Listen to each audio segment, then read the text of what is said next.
Dust danced in the single shaft of light that pierced the attic gloom.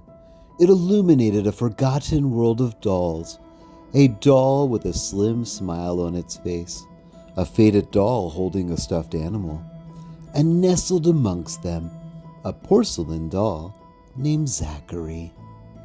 He wasn't like the others, unlike the chipped doll missing a leg, or the faceless clown.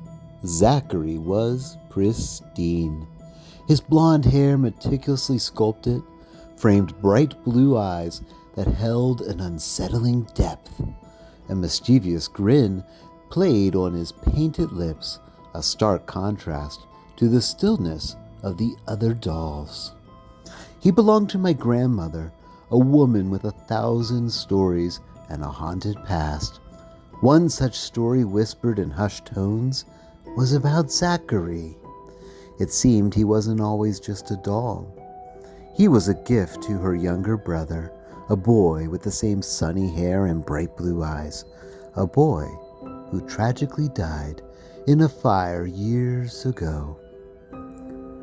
According to the whispers, Zachary held a piece of his spirit, a playful but demanding spirit.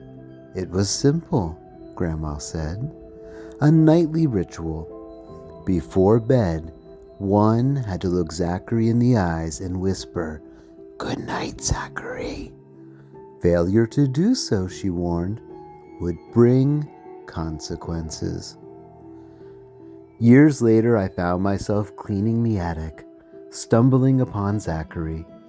Curiosity piqued. I didn't heed the whispers. That night, sleep wouldn't come. Every time I closed my eyes, I saw him. Zachary, perched at the foot of my bed, his smile widening with every restless toss. His blue eyes, once bright, now burned with an eerie cold fire. Panic clawed at my throat. I bolted upright, gasping for breath. The room was empty, bathed in the pale moonlight. Relief flooded me, but a sliver of fear remained. The next few nights were the same. The anticipation of sleep morphed into dread. Finally, on the brink of exhaustion, I remembered Grandma's words. Creeping up to the attic, I found Zachary. "Good night, Zachary," I whispered, my voice trembling. A strange peace settled over me as I drifted to sleep. No dreams, just a deep, restless slumber. The next morning, I felt a lightness I hadn't known in days. The attic remained untouched, yet something had changed. Zachary's smile seemed less mischievous, a hint of peace replacing the unnerving glint. I never forgot the whispers, the fear, and the chilling power of a simple good night.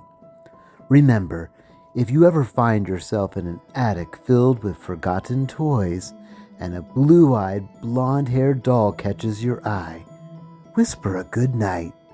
It might just make the difference between a peaceful sleep and a night haunted by a doll.